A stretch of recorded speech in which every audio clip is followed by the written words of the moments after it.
then you would squeak less. I don't think I squeak often.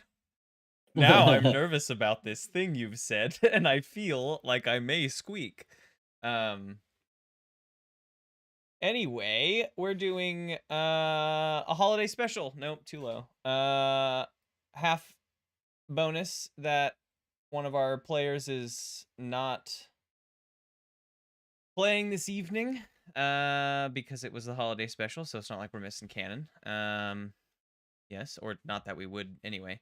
But we have a holiday special, and it's celebrating Candlenights. For those of you that don't know, the general gist of Candlenights, and yeah, the general gist here of Candlenights is that it is a non-denominational, pan-religious uh, holiday. Everyone celebrates it, and Pansexual, personal pan personal pizza. pan pizza holiday, indeed. All of those things canonically included for sure. It spans the universe here in our campaign. Everyone celebrates it. You can celebrate whatever you want on top of it. It just takes place here. And for our context here at the end of the year, and for more specifically our context here at the end of spooky season is when Candle Nights begins. The murders kind of die down quite a bit, and the holiday cheer kicks into place, and people begin to see that they are thankful for um, being alive after the spooky season for the most part. And things begin to get festive around the station. Lots of lights turn to reds and greens. The official color of Candle Nights is fire, but that is the least safest color. So it in general is on like tapestries and takes place in candles rather than a tree. There is the Candle Nights bush where all of the presents are thrown up under. The celebration of Candle Nights really comes to a head at the end of the year in the lore, sort of like the lore of Christmas being Santa Claus. The lore of Candle Nights is at the end of the holiday celebration every year. Star King and Santa Claus fight to the death. Star King always wins, and Santa Claus is reborn again the following year. Um, yay! And Canon. that's Candle Nights. I've been listening to all the episodes of the podcast where Candle Nights was created to get that get all that down, the history of Candle Nights. Um, that's the general gist for the general population of Candle Nights, and the Delta is no different. Things are very festive here. Lots of candle tapestries have been put up. There are tri-pronged candle menorah sort of situations posted about with always lit candles and candle night bushes everywhere, decorated in uh, all of your normal garlands and ornaments. Popcorn. Popcorn, that's a big one. And you folks are have found yourselves this evening at the Candle Nights festival here on the ship, where all of the people come around. It's just sort of a big gift exchange and a time to show appreciation to those that you've been working with over your time here on the station. And it is taking place in the markets. Lots of space has been cleared, and a lot of the huts have been sort of pushed to the side, and now it is just like a big festival ground. There's lots of festival holiday foods being served, and holiday cheer in general being had, carols being sung from all sorts of languages. It might be walking immediately into here might be kind of sonically unpleasant as there's so much going on, but as you walk through it, you begin to like, all right, this is what I'm listening to, and this is the situation I'm a part of. um Throughout the festivities here, you folks are approached at various points. We'll start with, I actually had come up with one for BBW, but he's not here, so we'll start with Carl. Carl, at some point, what are you up to during these festivities? Um, we're off mission. Well, usually it depends on what the group is doing because Carl is very reliant on his crew. Well, then we could do this whole Um, we could do the whole squad. How does the sort of squad approach Slippy only the drinks for 2 fest? weeks in the year, and it is the week leading up to Candlenights, and it is the week of Candlenights, so he is drinking. Oh. Oh. Mhm. Okay. Okay. Is that just his celebration of Candle Nights? Is that how Slippy celebrates Candle Nights? Is by getting just It's part of it, yeah. slurred? All right. Okay. Maybe some time at the beer tent. What about you, Cookie? Slamdle nights. if this is one of the few times of the year that Slippy gets drunk, then Carl will be drinking with you. All right, I like that a lot. All right, Carl and Slippy near the beer tent. What's up with Cookie during the festive? Um, Cookie's not at the beer tent. Cookie has sort of every year during Candle Nights, like you said, Santa fights what is it? The Star God. The Star Oh. King. Santa fights the Star King, and Cookie put her name in the hat every year. Sorry, sort of backtrack a quick second. Every year, they do a holiday, a Candle Nights pageant, reenacting that special moment on the ship, where it's sort of a cross between a holiday pageant and a pro wrestling match. Um, and so how you go about entering is you write your name and the name of your partner and what roles you want on a slip of paper, and you put it in the hat.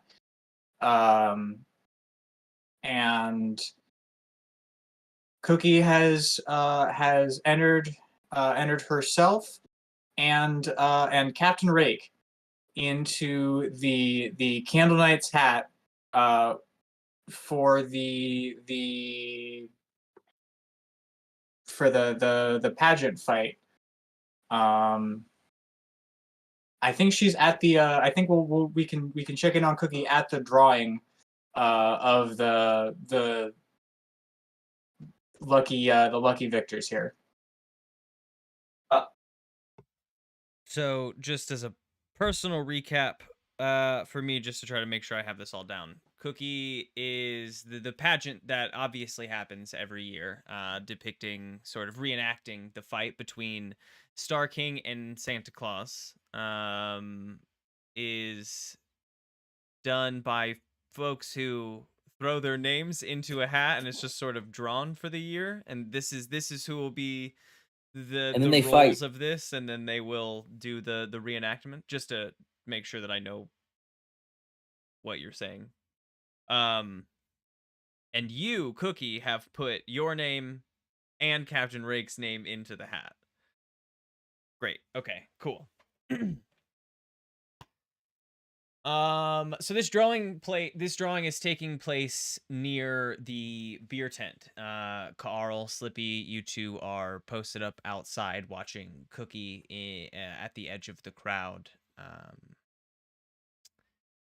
Await the drawing, and they pull up an old top hat, an old sort of suede top hat, and shake it up, and you hear a bunch of paper rustling inside, and they reach on in and they pull out a strip of paper, and they say, for the pivotal role of the Star King this year in the Candle Knights pageant, we have, wow, never put his name in before, Captain Rake.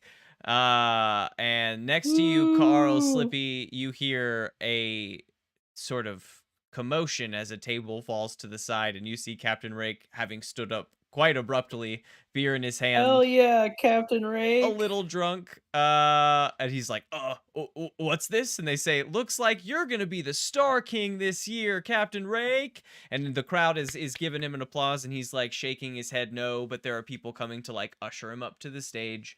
Captain Rake, that's the best role there is. And the the next name is drawn. They say, and this year, playing the other pivotal role of Santa Claus The other role. will be swish swish swish swish swish swish swish. Looks like it will be Resident Cook Cookie Grubbins fighting to the death with the Star King. And several other roles are handed out. There's some elves. There are some mostly it's Santa's elves, and someone gets Rudolph the Red-Nosed Reindeer. Lucy gets Rudolph the Red-Nosed Reindeer. Sick. I got elf number 4. Did you That's awesome. Did you put your name in the hat? I did, and I got Oh damn, I elf would have given number you 4. Okay. Carl, did you put your name in the pageant hat? Are we doing a pageant? Okay. No? Okay. Okay. I put your name in there, Carl. You're elf number 7. Elf number 7 just helps move a tree on at some point, so you're okay.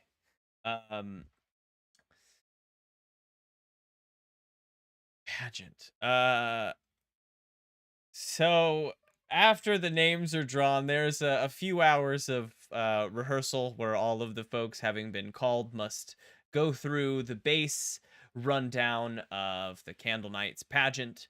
And during this time, there are lots of... This is sort of like community theater at its basest form, because it's less even so that anyone auditioned. It's just sort of names in a hat in a celebratory display of historical reenactment. And at some point, Carl, you're watching this from the sidelines, drinking a few beers, waiting as Slippy runs to and from the table, having a few drinks and back to rehearsal. And Shaq approaches you at some point, and she has a wrapped gift, just in kind of mottled black wrapping paper, a gray bow on it, and she says, I just wanted to let you know how much I appreciated our time together in the firing ranges this year. You, I would say, taught me a little bit about what it means to fire a gun properly. Or about what no, she says, you taught me a little bit about making sure that you pick the right weapon for the right job. And she hands you a box. It is about the size of, I don't know, it's probably like 9 inches across. It's just like a short little box, a little square. And it rattles in there, just like the sound of, something heavy hitting plastic as she hands it to you. I wonder what it is. Yeah. And yeah, do you have an immediate response to this, Carl? Does it look like something that I'm supposed to open right now? Yeah, I mean, I think in general, people are opening presents Traditionally. abound throughout the festivities. Then sure. Carl will tear them off with many tentacles. The paper, Little the tufts. paper comes off with ease, and inside is a scope for your rifle. It is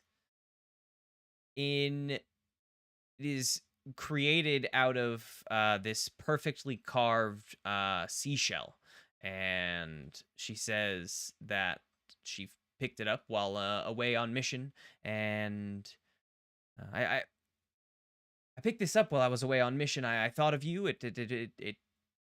If anything, I just thought it could remind you of home. There's no physical mechanical benefit for it, but you have now the scope of your rifle is cool and seashell if you put it on.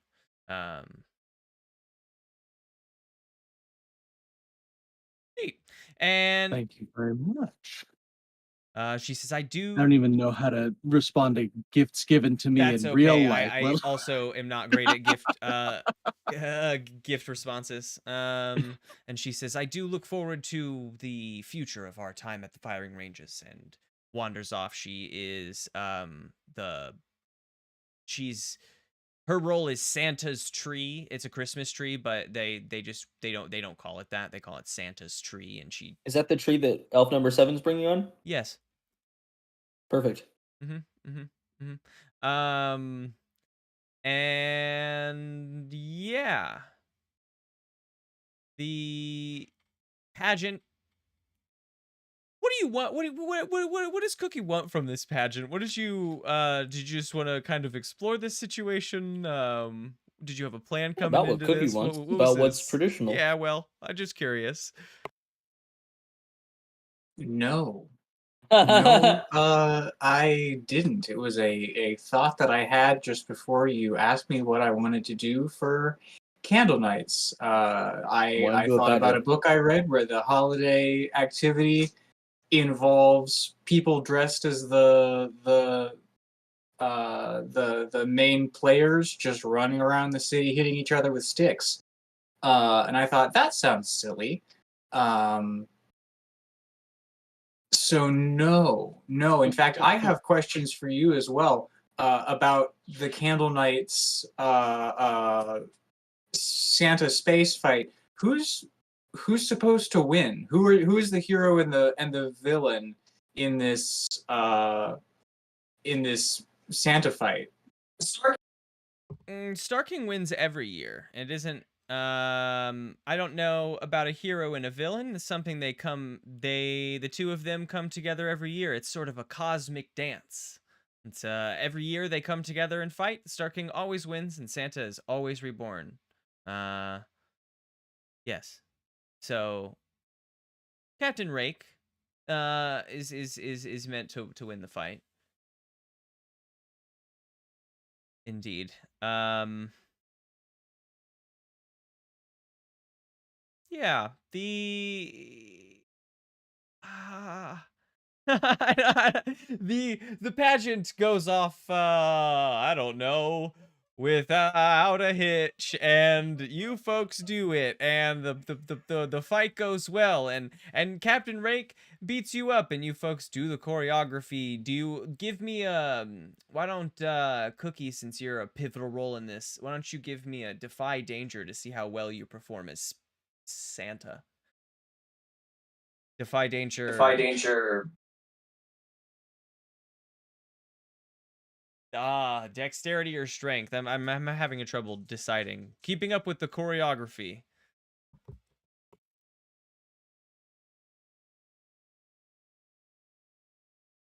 Okay. So we're at the pivotal moment where Santa and the Space King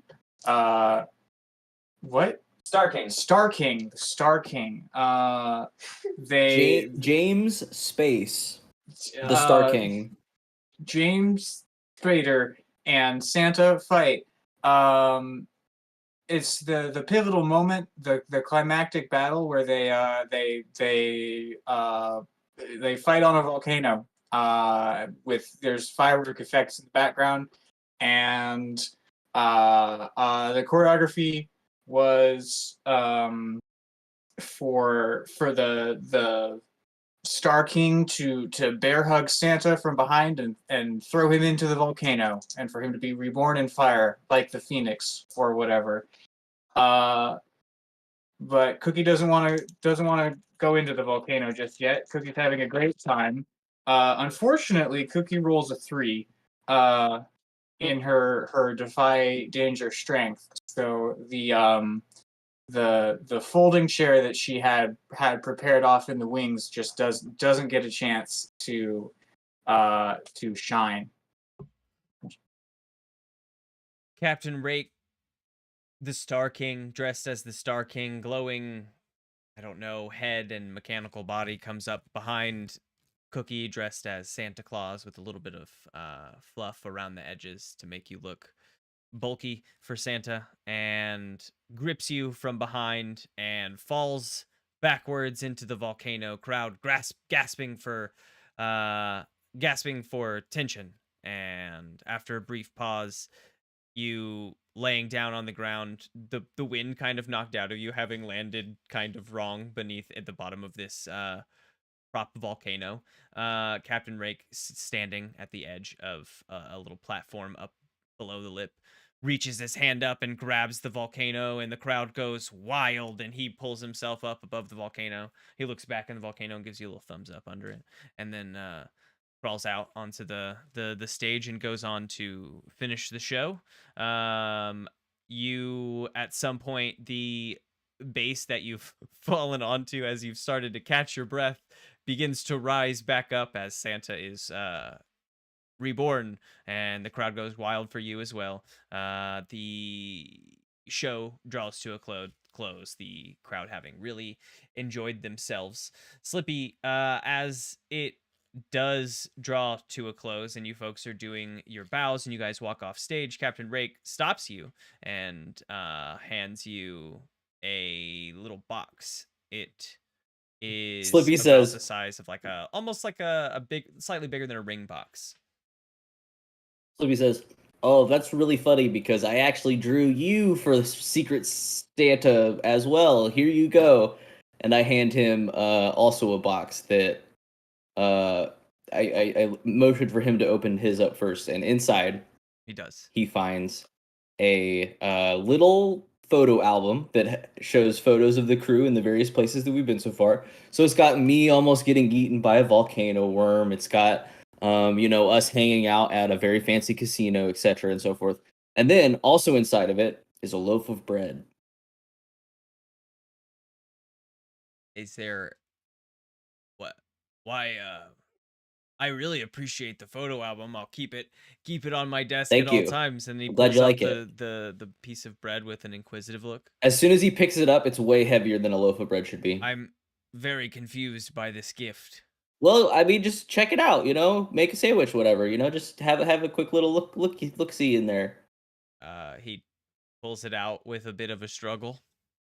So, after he unrolls the bread, and he takes off that first butt piece, Like a he loaf sees of the white top of a bread. bottle of wine. He sees the top of a bottle of wine. I've hollowed out the bread loaf, and inside there's a wine bottle. And that's Slippy's present. He said, "I got you." Okay. I really appreciate. Yeah. Pretty good, right? Pretty good Candlenights trick there. Why don't you? I'll keep it forever as a hideaway box. I won't. I wouldn't I'm do not that. It's going real to. bread. It's gonna go bad pretty quick. Why don't you open up yours? It was going bad before I did it. Okay, and I opened mine. He drops it in the trash can next to him. Not the wine bottle, but the bread. The whole box. The whole box. And inside yours is a little bracelet. It has a little glass, so a little metal. It has a little metal disc where you would keep it on top, and then it has a little glass structure in there with the symbol of the Delta Dawn. He's like, why don't you put it on? Sick. It fits perfectly. How did you know my ring size? It's a bracelet. And how did you know my bracelet size? Well, it's because I'm so close with you. And he's like, all right, now check this out. And he turns around and he's like, now look at it. And you look down and it lights up. And sick. Then he turns around and he says, that's gonna be great for me as a stealth officer. He shows you his wrist, and there's the same one on his wrist. He says, now press it. Touch yours. I try to bump wrists with him. No, not that. Don't do that. Just touch yours. Touch yours with your finger. Oh, okay, and I do. And his lights up. And Oh, he says, that's really if you cute. ever want, if you ever want to reach me at long distances, I'm always with you. And he taps his wrist. Do you and know yours Morse lights up. code? And I start tapping mine. I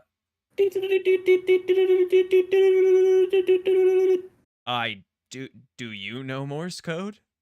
No. That's what that's what I figured after having watched that first set of Morse code. Anyway, happy Candlenights, Slippy, and he pats you on the back and continues to follow the rest of the voted actors off Goodbye. stage.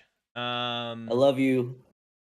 The festivities continue. There's a crowd here, you know, like I said, there's carolers, there's shops selling like handmade wares. It's all very holiday festive. Carl, Cookie, do you two have gifts for anyone on the station?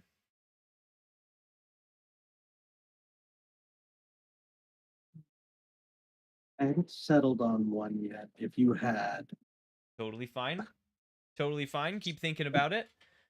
What about Cookie?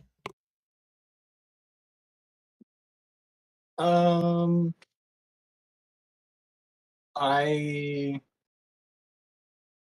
yeah, I've got two gifts. One I've already given. I made a like a Star King hat for Captain Rake. Um, it is handmade and very bad. And then I also I made mm, a holiday pie.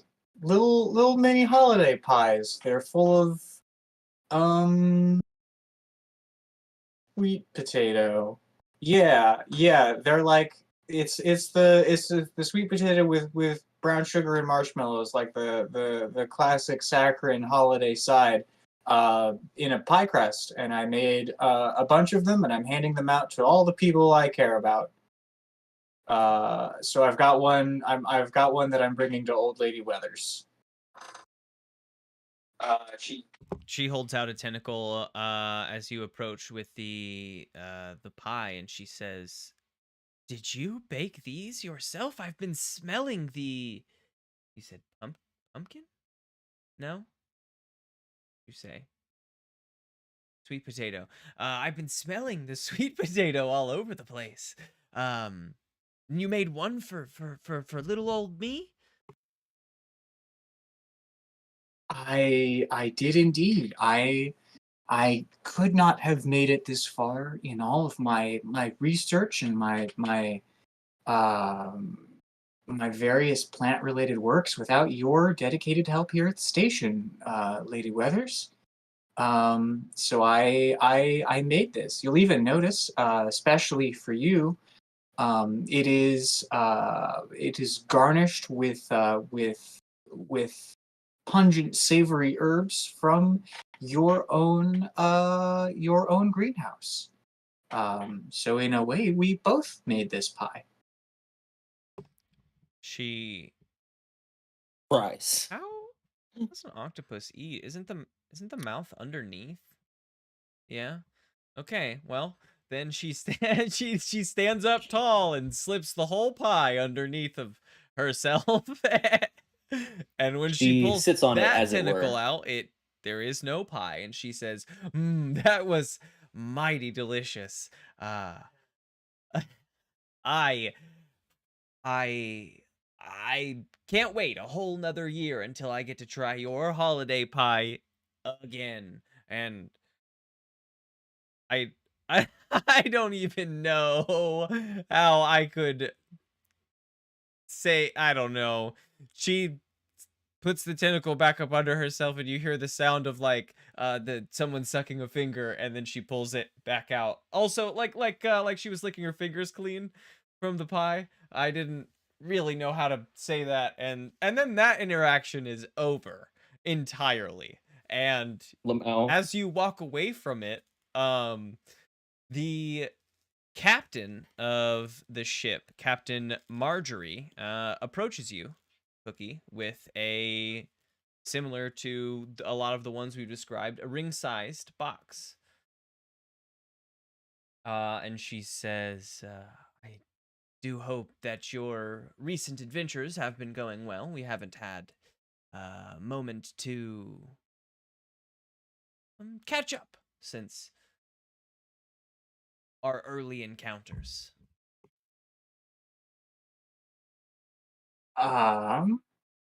No, we have not, and that definitely wasn't intentional. Uh, what brings you here? Happy Candle Nights. Have a pie. There's no eggs in it this time. And she laughs to herself and says, I would love to try one of your pies. I saw Old Lady Weathers really enjoyed it. Um, When she sat on it. That scene is over. I so I was itching to try it. What brings me over? I have a gift for you, something I think that might come in handy in your work. And she presents you this, like I said, about ring-sized box, wrapped in blue and white wrapping paper, striped.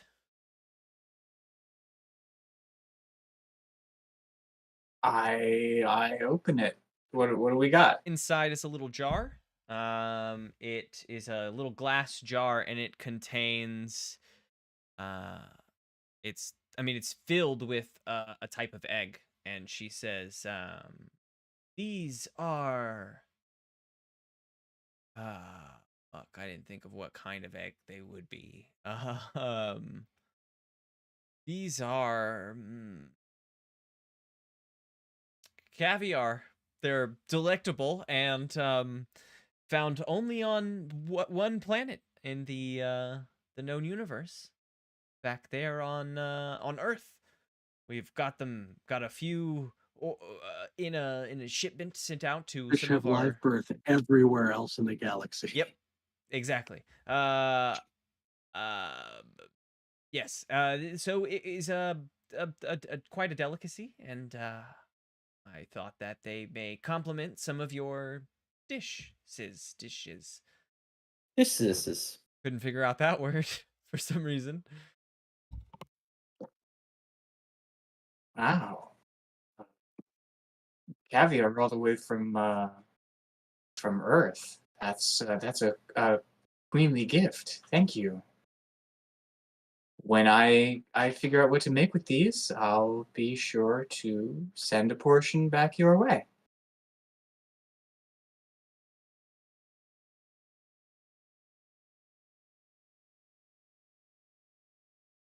You were muted. I would enjoy that very deeply. And she takes a fingerful of swipe from the pie and licks it off her finger and says, I find that I love your cooking since the first dish that you brought me in the bridge in HQ. Have found myself itching for a taste, so I look forward to it. And she wanders off, eating the pie from her fingers like a fucking animal. Everyone, excuse me, no cussing during Candle Nights, like an animal. And Like those friggin' animals. like those friggin' animals. And yeah, wanders off back into the party. Slippy got his bracelet, Carl got the scope, and Cookie got caviar from Earth. Yeah. If Carl also doesn't have a present, that is fine. Does, but there's not really much to roleplay about it. Carl settled on getting a kind of a replica of the Zappin slice for Shaq, and left it in Shaq's quarters rather than making a show of it, so that whenever Shaq gets back, they'll find it. Okay, I like that. Almost twinkle in Carl's eyes as Shaq presents you with the scope, because you've also have a present waiting for her. the festival is great and joyous, and lots of people show appreciation to lots of other people. It's a very wholesome experience, and you folks return to your quarters at the end of it, and wind down for the evening, going to sleep your separate ways. Each of you wake up to a blinding light. It, as your eyes flash open, it is sort of overtaking everything. You look down to see that the bed beneath you is just replaced by this sheer white light. And as you stand up, it doesn't feel like you're stepping out of bed. You're just stepping down onto space to stand on. But it's all kind of this sheer white light, and all of you're alone. You don't see each other. There is a sound of Pinch myself. static. You pinch yourself. Ow. There's a sound of static sort of rushing over your ears, and through the static and vaguely coming into shape in front of you, you see the shape of a large humanoid figure glowing brilliantly and just sort of blindingly. Through Are you James Space? through the static, they say, I am. They say, Hmm? I am the Star King. I request your help. Oh my god, you are James Space. What do you need, pal? God, And it my heavenly father? speaks to all three of you. God, at the same time, says, this year Santa has had some different ideas about the way that our battle should go, and has trapped me.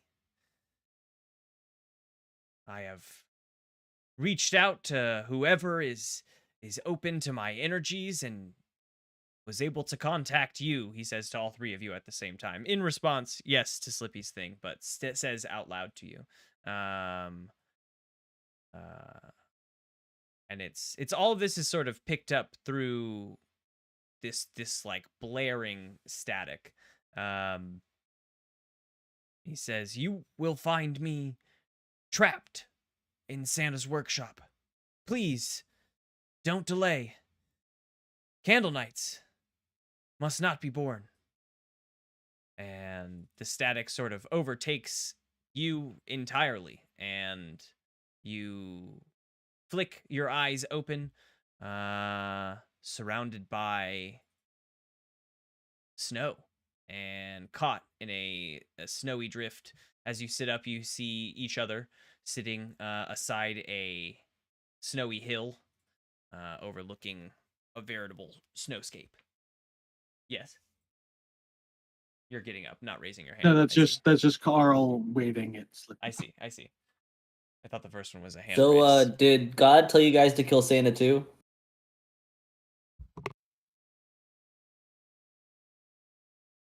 Yeah, but were you given any good reason to trust him? I mean, he came to me in my dreams and spoke to me in a bright, blinding white light. What else is there to believe? That's demon shit. No, it would be That's fire. demon shit, Slippy. That's demon shit. Surely there are, I guess it could be. I'm just saying, if someone's like, "Hey, Santa's the bad guy, come break me out," maybe there's a reason Santa's got this person trapped. So you're saying we shouldn't kill Santa? I don't know. I'm saying, I'm just putting the idea out there that I would like to question the source's credibility I on mean, this. as the story goes, every year the Space James beats Santa in a fight, and then Santa's reborn. So we should be able to kill him without consequences. I guess that's safe to assume. Worst case scenario, it just gets reborn, right? Yeah. Maybe if Right. we don't like James, then we just don't participate in this little gambit next year. Yeah. That works for me. Let's kill What do Santa. you think, Cookie? Quick point of order. Does anyone know where Santa's workshop is? Oh yeah. Is it the North Pole? on Any North Pole. any They're all north? connected. Oh, that makes a lot of sense. Mm-hmm. Okay, well, I'm on board with this. All right. Especially not knowing who it is to trust. I'll bring my folding chair in case of emergencies. Great. Well, let's go kill Santa Claus. I wish BBW was here to help us kill Santa Claus, but Kill Santa Claus. Let's make Santa Claus dead. So the Star King has to win every year in the stories. The Star King he has to. win because that is the demands of the universe. The natural order. The natural order of things. If the Star King is captured, we must make sure that at least we kill Santa Santa. Claus Santa Claus dies. Do you think the elves will be reborn next year or not? Slippy says, pulling out his gun. You sitting on the side of this snowy hill, the snow sort of drifting around you are you pick up the sound of hammers on wood, sort of mallets building from over the hill behind you. And as you peek up over the edge of the hill, you see quite a sight. You see sort of a bowl of large pointed mountains and rocky slopes surrounding a fairly large warehouse style workshop. There are chimneys on all four corners producing plumes of smoke, lights in all of the windows. You can see shapes. It is pretty far away, this building, all things considered, as in between you, this hill that you find yourselves peeking up over, and this workshop are sort of dug trenches and barricade walls and those whatever those, I don't know what they're called, but the like spikes go in both directions. You know what I'm talking about? They're just like blockades, but they're just like pointed logs going crisscrossing and going in both directions, and some lookout towers, and in moving in between these things and building up a set of defenses around this area are varying in size, but none over 4 feet. All of these little elves running to and from with mallets and different building materials, building up these lookout towers and barricades and things like that. See, he's ready for us. That means we are justified. Slippy, he says in third person. Slippy always feels weird whenever he's not in canon. Anyway, let's go kill Santa Claus. I'm gonna do I have a bad feeling about this to search for traps. I got a 9. I would like to know what is I think it's, is there a trap here? If so, what triggers it? Yeah, is there a trap here? If so, what activates it? Is there a trap here? If so, in our immediate surroundings here on the perimeter. In your immediate surroundings, no, I don't think that there is. There is probably about, a decent run down this hill and over a small flat slope before the first barricade that is crafted. And then it's just sort of like a long, narrow, war trenches, up into a big sort of flat dome of flat circle of snow surrounding this warehouse. But no traps up here. As you're peeking up and peeking around, you feel safe in the approach. There's lookout towers and gnomes up in them. Not gnomes, elves up in them, but no, no traps in the snow as far as Slippy can see. Well, it looks safe enough for us to proceed, gang.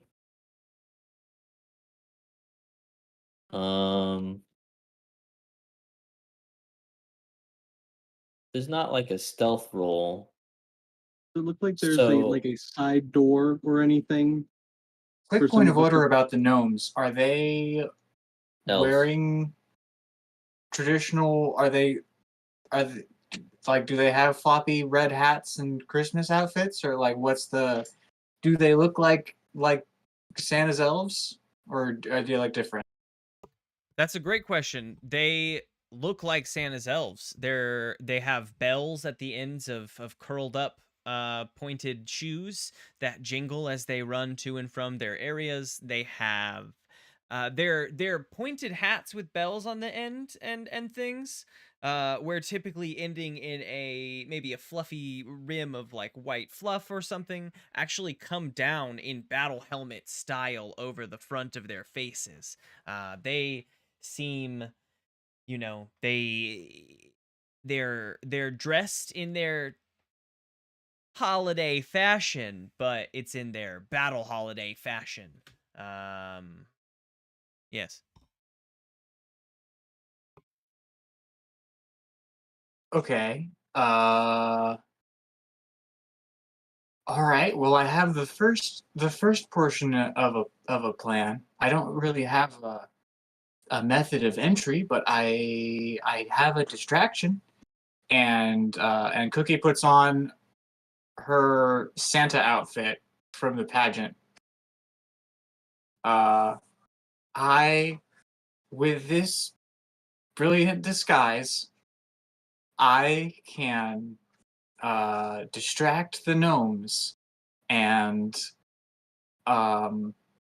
then that gives you guys the chance to do something. Well, my thought, which goes along with that, was that I, with my camouflage, could attempt to sneak past the lookouts and in the front if we could find a way around the side or something where Slippy could find a side door and maybe flank. Then your distraction could help both of us get in. Yeah, I could stealth my way up close, look for a door. I am the stealth officer. That's true. I'm not stealthy at all, so sounds like a good division of labor here. Slippy's gonna say, "Here, just in case things get hairy," and he flips you a gun. This is all a good approach, but you have sort of a long trek in front of you in and throughout these trenches in order to get to the Santa's workshop space of this area. It seems that they've been building out and preparing for a defense for longer than you've been notified about this situation. Anyway, not hard indeed. Longer than last night? Longer than moments ago. They have built out several rings, it seems like, of defense. But I like a Santa distraction. The fact that you've already gotten yourself a Santa suit is a good start to any Santa raid.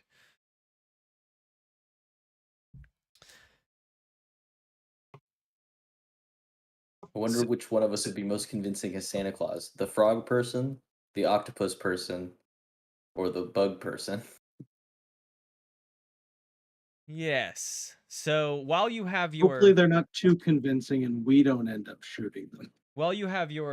element of surprise, Which one's the real one? looking out over the trenches, what's the first sort of move before things kick off?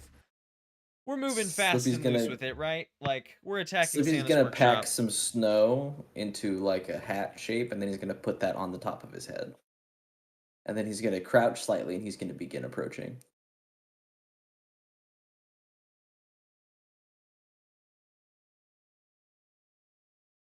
Uh, Ribbit. Damn, All I do right. have the sniper. Should I be the one sneaking in? I have camouflage and sniper. I don't know which leg of this I should be on. Well, uh, as a sniper, you could be very distracting. Just sort of taking pot shots on them from any direction that Slippy's not coming from. Is there a particularly is there a wooden beam or leg that looks really really important to the structural integrity of these watchtowers that they're trying to throw up? Or are there up to 10 really important looking wooden legs a part of this structure? Oh, there's no limit. What are you Oh, talking about? 10? so probably There's no 20 limit. is a However magazine many size. bullets I have, So and it's I up have to 20. Probably 20. 220 ammo capacity. So you can magazine. shoot 20 elves. That's pretty distracting. It doesn't say I can't reload. I guess it doesn't. I'd imagine that you can't Rules as reload written. though on top of the same. Yeah, in the middle Like of two Tomb Raider shots. movie. I mean, the closest lookout tower to you, all of them don't seem perfectly well built. They definitely are cobbled together quickly. I think that you can see several weak points in them, but also you can see the barrels of guns sort of rested up against the wall, and their barrels kind of coming out of the window. Not being held or aimed or looked through right now, but you do know that there is weaponry up there. And they just sort of jingle back and forth, building up these barricades. Slippy is beginning to approach Snow under Hat, and as Slippy crests the top of the hill and begins coming down the hill, you hear the sound of very loud jingle bells coming from the tops of the first watchtower, and then it spreads out to the second watchtower, and then the third rung of watchtowers, before all the watchtowers are just very loud jingle bells, and all the elves now are moving in and out of the barricades. It seems like they're preparing for someone to come. And a shot is taken at Slippy from the first watchtower. I'm not surprised by that. You're not surprised by that. You can give me a defy danger. I mean, you prepped with your hat And I'm on your going head. to. And the snow up there, it's not your That real head. is a 9.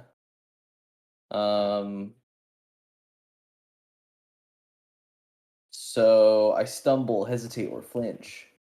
A worse outcome, hard bargain, or ugly choice. I mean, I think it just blows the snow head off of your head. My hat, my disguise. Blows your disguise right off, I guess. And they are and then aware. I'll shoot back at him. You shoot back at that first watchtower. I mean, the elves immediately 7 for my volley. have begun arming up and aiming weapons down the trenches. What'd you say that was a 7? I'll get what I can get. So I roll a d6. 6 damage though. 6 damage. Yeah, your bullet passes right through the opening in this lookout tower, and you hear "ow" from in there. Carl Cookie, the I got him. assault has sort of begun. What is your what is your first sort of moves in this? I'm gonna try to take down one of those towers. I'm gonna shoot 20 people. No, but I am gonna. We talked about last time, if you recall, that technically I can call out whatever targets I want because targets doesn't specify people. Like if I were to shoot at a car, I could just unload my magazine into a car because I could like fire one shot at the front right wheel and one shot at the other wheel and like a shot at the hood because of this basically the spray and pray. So I'd like to fire like 2 or 3 shots at one of the main legs of the tower. First lookout tower. The closest one I see. Yeah. Are they close enough to each other that it might knock the other one over? Yeah, why Then I The want to first aim two for a in this leg front that could row do are that. actually, yeah, that that goal. about that close to each other. So fire your one shot. That counts as 3 shots. Virtual radius. Got it. Oh, 8 plus 2, that's a 10. 8 plus 2, that's a 10. Your 3 shots hit the middle, or hit the 2 side legs, or the one, I guess, side corner leg that is closest to the side of this other watchtower. And your damage is 1 per shot. all 3 shots hit this leg, and you see chunks of the wood start coming out, and you even hear like a bit loud. Oh wait, 2, because the energy rifle is +1 damage. You hear a loud wooden creak, but the whole thing doesn't actually begin to come down. It shakes a little bit. You've taken out a chunk of this leg, and it seems to be shaking a little bit and almost leaning that way. Like you can see it, and the leg is like bending a little bit, ready to snap. Cookie? Slippy's just sort of running down the hill at the first barricade. Carl's doing some stuff from a distance. What's your play on this, Cookie? I mean, my play was to go in my Santa outfit and tell them there was going to be an assault and lead them in another direction. But the assault is already happening now, and they're already shooting at us. So my plan is not going to work. And I'm not Not with that combat attitude. suitable. So What do you mean? I gave you a gun. you sure did.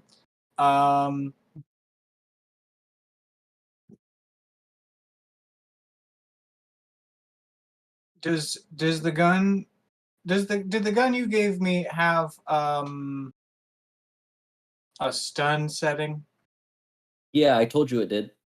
Okay, cool. Excellent. Cool. Yep. Totally non-lethal. Totally non-lethal. Good. Not gonna kill them even a little bit. Mm-hmm. Mm-hmm. Just make sure you flip it to so there's a little switch on. Hang on. Yeah, so just make sure you flip it. There's a little setting on there. There's the safe setting, and then there is the fire setting. You're gonna want the fire setting. Because the safe setting will kill them. The safe setting will kill them. That's It's safe for you, the wielder of the weapon. Because you'll have removed the threat. Whereas the fire setting, you might have to set them on fire because they're not dead yet. If you're shooting at zombies. what? It's just gun tradition, you know, you wouldn't understand. Alright, cool. Do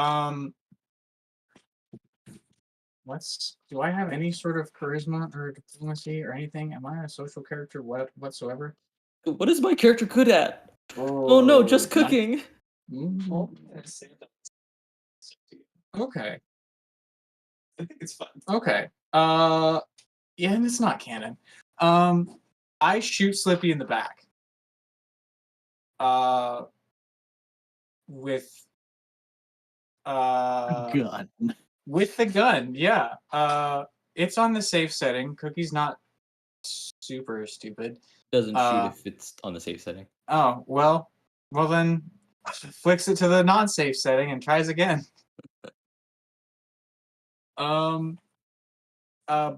Before she does this real quick, she does take some Candlenights cookies from the holiday party and just kind of like pokes an egg into the bottom of a few of them, and puts that, you know, in a pouch for safekeeping for later. And she's gonna try and knock out Slippy with a gun. Okay. If there's So only he's gonna one, die, but not a cannon. was really hoping for a stun setting, but I am not surprised though, so I think I am gonna defy danger. hell yeah.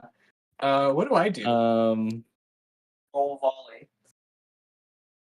Is that dexterity? I'll tell you my number after you roll your number. So I sure don't have any bonuses It's to any of this. dexterity.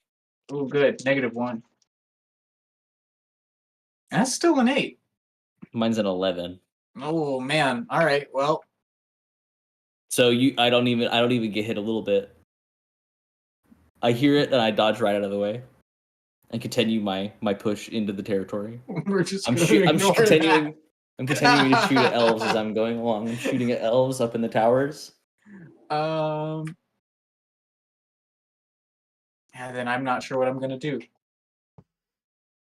Were you dressed as Santa when you did that shot? Was the okay? That was the plan. I liked the idea there. Okay, then let me see how we can do this. The elf in the first tower that Slippy is approaching, it seems that the gun has been picked back up by a second elf in that tower and is aiming down at Slippy. But you two back on this hill, Carl, you're just like peeking up over with your rifle pointed down range, and Cookie, I guess you're standing up at the top of the hill with a gun in a Santa suit. The elf at the top of the first tower points now at you, Cookie, and then puts then the gun pulls back into the watchtower, and you start to hear, Slippy, as you're reaching this first tower, you hear, "Santa's out there! We need to help him!" And a few of the elves start rushing past. They don't even really see Slippy, and they start rushing up towards up the hill, Snowy Hill, towards Cookie. There are 4 elves running up the hill to rush to Santa's side. Cookie standing there. Carl, you see them, and Slippy, they've just kind of ran right by you. Maybe you were able to use the barricade as a slight hiding spot, but the focus of a lot of these elves on the front line are now on Cookie and how to keep Santa safe.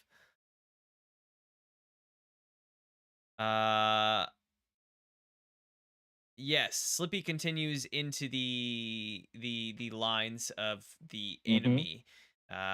Here you've began making your way in and out of these. A lot of the group seems focused on this Santa figure at the top of the hill. And you're weaving in and out. Cookie. 3 of these elves are running up the hill at you. They've got, it's a good elf weapon. They've got Muskets. Present rifles. Muskets. I like a present rifle. Muskets made of It cookies. shoots wrapping paper at you and wraps you up. Everything they have looks like it's wrapped in wrapping paper, but it fires like a normal weapon. So like it looks like a gun, but it is like wrapping paper skinned. They even have plasma weapons. Fortnite gun. That when you turn them on, breaks the paper that it was wrapped around, and so just where the plasma blade is, you can see like through the paper. That one's not done so well. But they're running up at you, and they're running up the hill at you. Carl, Cookie, do you have a response to this, or yeah? I mean, I am a sniper. I would love to shoot again, but I don't know how many, like, I don't know how long I need to wait between firing a bunch of bullets and firing a bunch of bullets. I keep hitting the wrong button on my mic. You can still fire at this watchtower again, trying to knock it over. Their focus now is on Santa Claus, kind of near you, but not to say you couldn't, hinder these 2 watchtowers.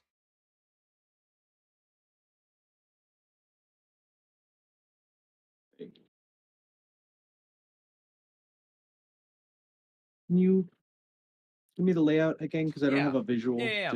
Just real quick. You and just a top you down. and Cookie are near each other. You're in hiding because you were just like peeking up and making shots over the edge of this hill. Down the hill, and to the first part of our straightaway there are these log barricades, the spikes going in different directions. There are a couple watchtowers, one of which you've damaged the legs, thinking that if you can finish that leg, it would fall over into the other watchtower on the front lines.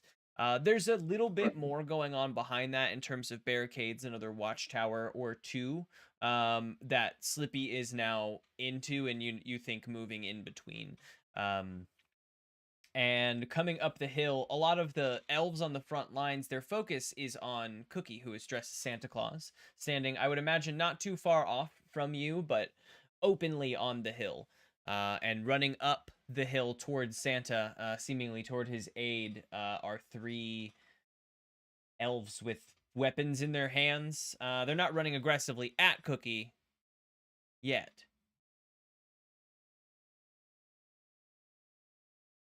Cookie. If you weren't visibly a bug, I would attempt to pretend to take you hostage as Santa. But the second they can see that you're a fucking bug, I think they might know. I feel like I also look like a bug at a distance, though. So I don't know. Maybe Santa's How- a bug. So you better Maybe start Santa's a bug? jogging. Maybe Santa transforms sometimes. I don't know. He's a mythical figure for all species. So maybe he can metamorphosize. Anyways, Cookie leans down to Carl and says, "Cover me," and goes charging off down the hill towards the elves. I am watching through my scope. Oh, okay. I meant like covering fire, but okay. You just want me to shoot all the elves? I'll shoot all the elves. I'll shoot 20 of the How elves many if you want elves me to are shoot there? 20 of the elves. Yeah, How many my elves hope, are there? Number them. my hope is to save some of them by diving onto them and earn their loyalty as Santa. Maybe that's what Santa would do. I think Santa would Okay, save then I'll some just- of his for elves. sure. I'll spray like 8 shots. As And then sorry, take yes, cover. no, I was going to respond. I just Gabe was Burp. unmuted. There are 3 elves running up the hill at Gabe. They're at the bottom of the hill, but the moment that I feel like Santa starts charging them, they may know. And then there are a couple behind barricades, so 5 that you can see, but only 3 rushing. Only 3 rushing. I'm gonna shoot one of the ones rushing, and all the ones behind barricades. So how many is that? 3. 3. Mhm. 5, 6, 7.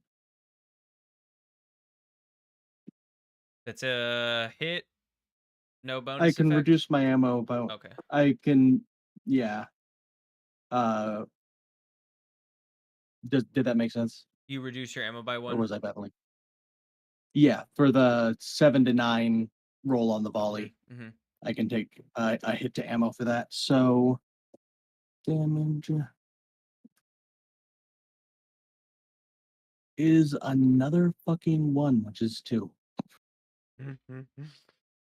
Carl sticks his head up as Cookie begins charging down the hill. The moment that Cookie begins charging down the hill, the elves stop and they say, "No, no, that's not Santa! That's not Wait, Santa!" That's not Santa! And I mean, Carl's already there firing. One of the elves gets shot. He drops into the snow, and he's still moving around, but he drops into the snow. And a few of the bullets go over their heads and back into the barricades, and you hear "ah" back there. And now the elves are rushing at you, but with aggression in their gait.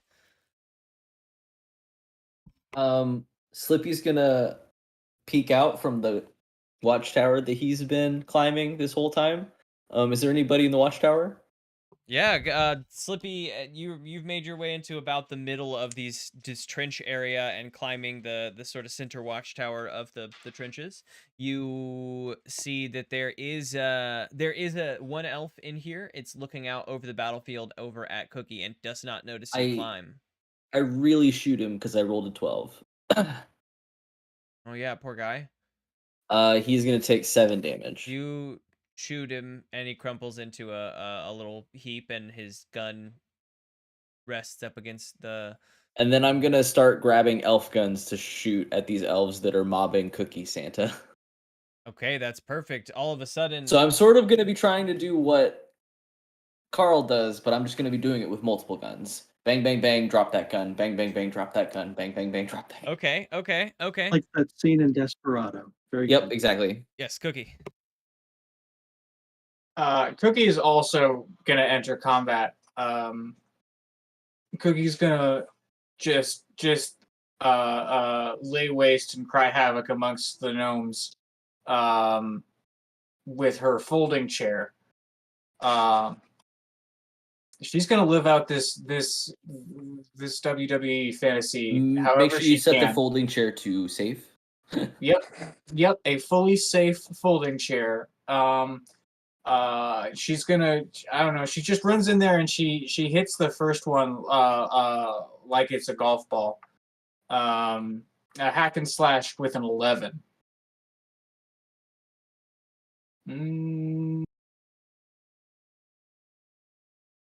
I don't know that I need to deal a ton of damage to them, so I'm just going to do my regular D8 and avoid any attacks of theirs. That's 5 damage. You smash it golf style, sending this first elf flying up and over the first set of barricades. Slippy, it's almost like, you know, what are they, the shotgun shooting where they pull the Heat clay, shooting. yeah, they pull the clay plates. It's almost like that, except these clay plates are elves. And you see an elf float up over the first set of barricades flying back towards your area. And you expend your first, you use a bit of Bang. your first gun, blasting that elf as he flies through the sky. I don't do it good though. I only rolled a 5. That's okay. That's okay. The elf lands in a heap. Doesn't seem to be moving from your point of view, even though you missed. He's not dead from the gun.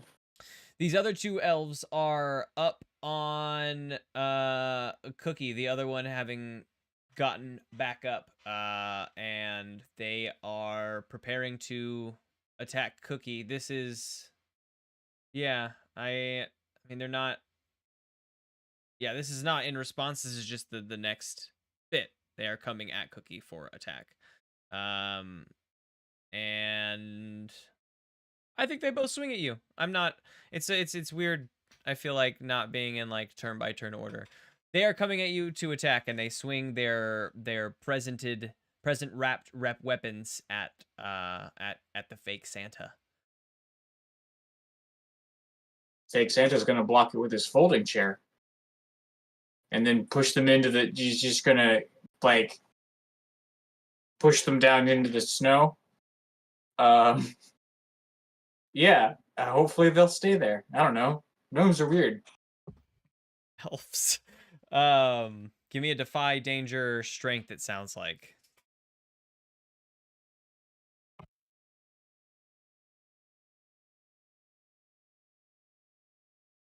Oxcar is 14. Hell yeah. You do exactly that. You block these blades coming in, block the material portions of the weapons, allowing the plasma just to float in the air next to you, and you push up and down into the snow, and the hardened snow under their feet gives way, and you realize that you're on a pretty deep, snowed in area, and you push them all the way in like little nails into the wall, and they are just sort of struggling with their heads above the snow. Yes, the ones behind the barricades have not gotten up. They seem injured. Cookie, as you push them into the snow and you see them kind of wiggling around under the snow, it happens kind of all at once, but it starts off in one, and one of them begins like shaking and almost seizing a little bit, and then its head kind of spins around fully once and then droops to the side, and some sparks start coming out of a cavity in its neck, and the other one does kind of the same thing as the snow gets in between their joints, and you see that they're robotic elves as they die off in this snow.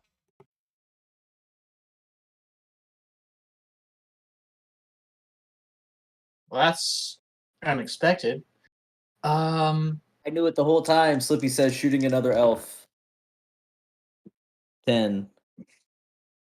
6 damage. Good kill. Yeah, I don't know what. There's good info, but I don't. There's no way to capitalize on it. So the elves are robots. Cookie says so into the walkie-talkie. The elves are robots. Thanks. The first bit of this, the first bit, right, the command of robots robot. The first bit of this approach is now open, having taken out a large amount of the people. Slippy is in the middle watchtower. Carl, you can see from your vantage point, firing shots deeper in, and the two of you, Cookie and Carl, have an approach now. Slippy, these elves seem to be getting a little bit more active and aggressive while running at your tower.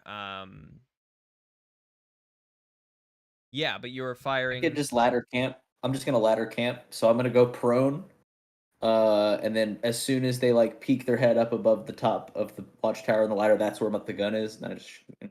Grrr, grrr. Cookie, Carl, do you two descend and approach and continue through the camps along with Slippy? Yeah, I think heading on in.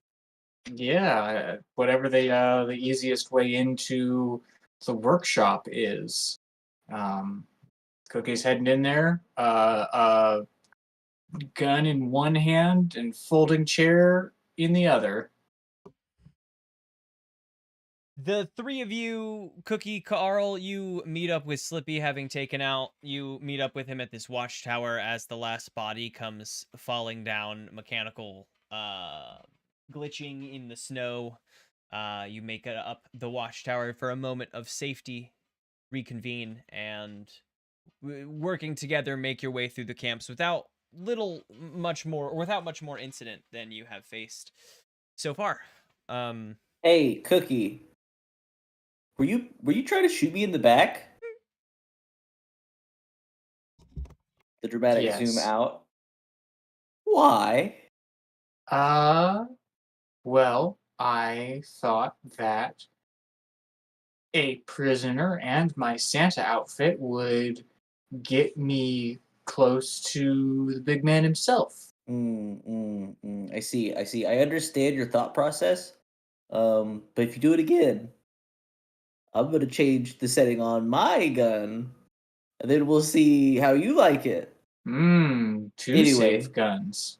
I Anyway, see. let's get after this. I guess roboticist Santa Claus. As you folks step out of the trenches and barricade area into the workshop approach, it is a flat white circle surrounding the warehouse itself. Only one set of footpath going to and from the barricades and the workshop. It seems that they all just sort of travel down this one line, and the rest of this is pretty undisturbed snow.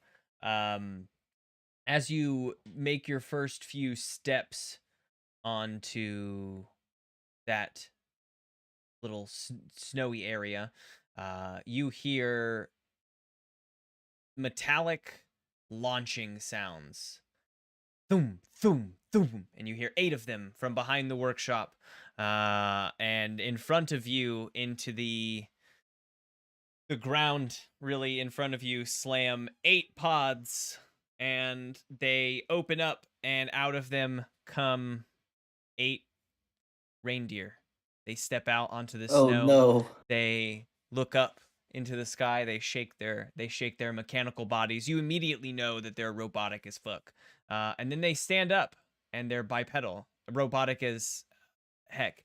And they stand up, and they're bipedal, and they join hands. And the next one climbs up on top of the 2 that have joined hands, and then the 8 begin coming together, and by the time that they are finished, they have formed a large sort of Christmas mech out of mechanical reindeer. And there is one more, boom, and up top the head of this mechanical nastiness lands one more reindeer, and the light clicks on in the face, and Rudolph the red-nosed mech is here to fight. All right, gang. Now we need to combine. And Slippy stands up and offers his arms to the two folks that are on both sides of him. I can hug both of you at the same time. Is that going to be our mech combination? Look, that's what I got. I can still shoot my gun, so yeah. That's true. Well, I and also Slippy can turns and shoot shoots my his gun. Slippy turns and shoots his gun at Rudolph. It's a 4, so I don't do it good. The bullet reflects off of the mech, and it holds out one of its arms at you. It is almost a circular barrel created out of the legs of reindeer, and Time to hop out. down that shaft comes a spout of flame at I was right. so it actually comes at you and your team. Slippy, you don't have an opportunity to dodge because this is sort of in response to your thing. You take some damage. The other two, there's a plume of I'm not flame surprised by coming that. at you. Slippy, you take 2 points of damage. Or 0 if you have shield.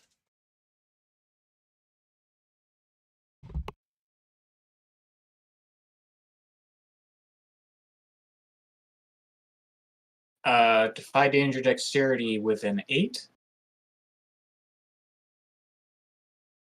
Carl?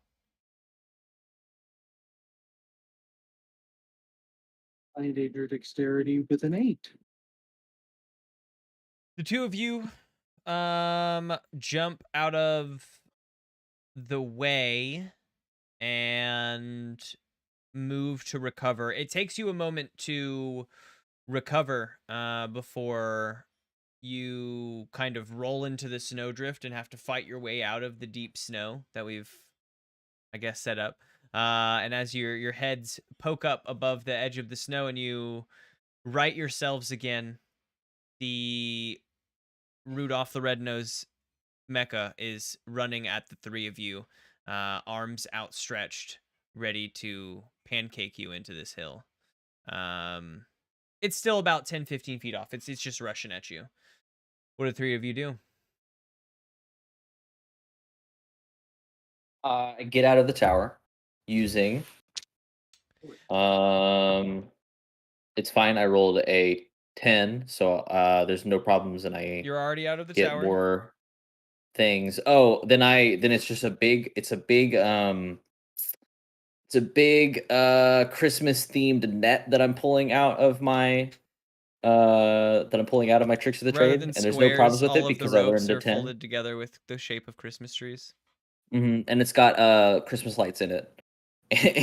And I'm going to try and use this net to sort of tangle up the feet of the mech. Okay.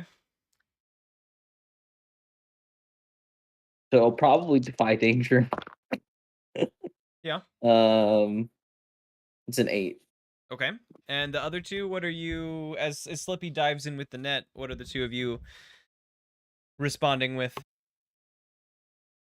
Bullet just bounced off, right? Didn't seem to do any damage.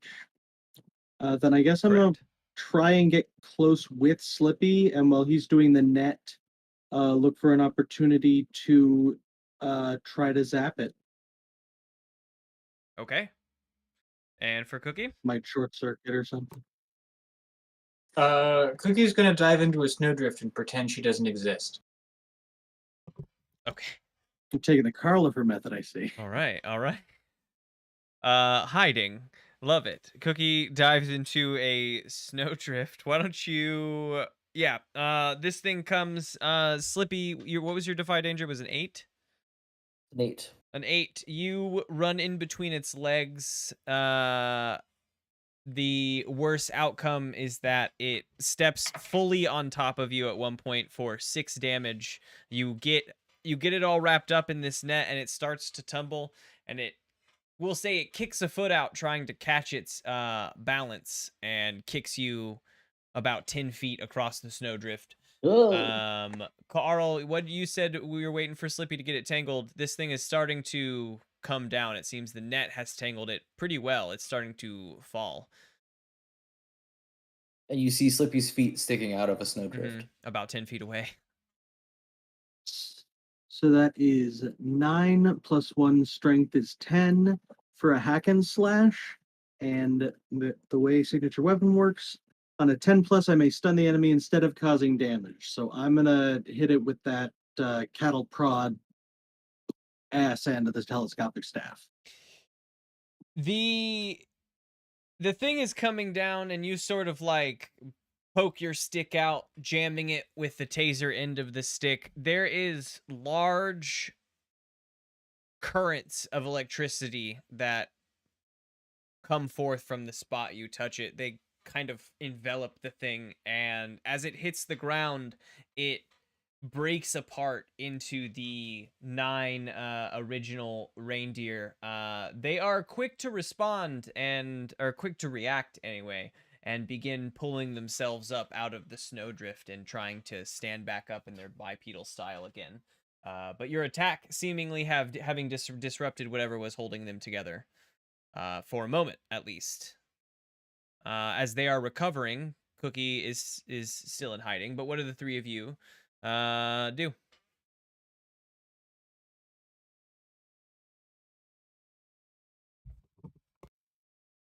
If there's one that's sort of recovering near the snowdrift that Cookie's inside of, she'll definitely pop out and brain it with her chair. I think absolutely. You were in hiding, and you prepared in hiding, so you can even have a +1 for having already been hiding.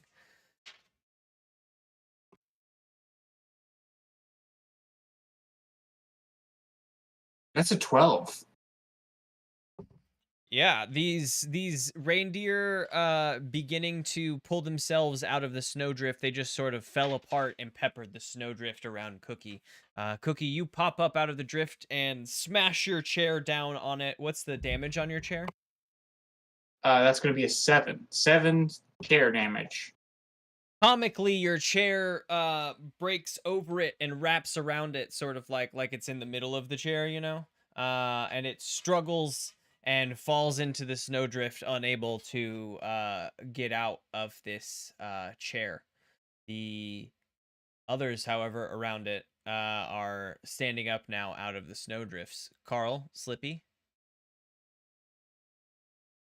Slippy is going to get out of his snowdrift, and he is going to go engage the robot in glorious melee combat while it is on the ground. They've sort of broken up into 8 different, but yes. I'll just engage the nearest one. With a hack and slash. That is going to be a 9. Easy. As easy as it seemed for Cookie to chair this fully over and finish it off. You hack into the first robot that crosses your path, and you see sparks flying out from its chest, and it falls to the ground. Carl. So wait, was it just the combined one that was bulletproof?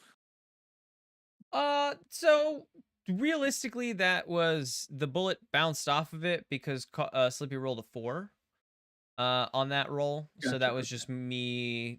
I was just trying to determine whether these No guys could be shot or not. It looked for Carl's context, it looks like Slippy did a bad shot, not that it was bulletproof.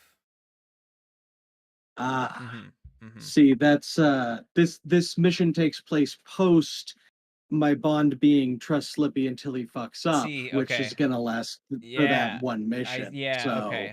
Which is only gonna last for one mission. You know, we need that development in our character. Yes, yeah, that.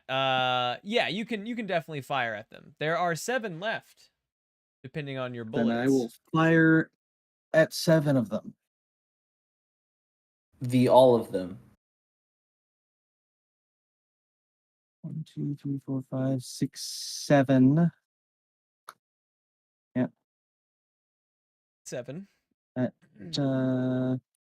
can take an extra shot. I can afford to do that again. 14 shots. 15 with the extra. 15 with the extra. Bam. And finally, 7 damage.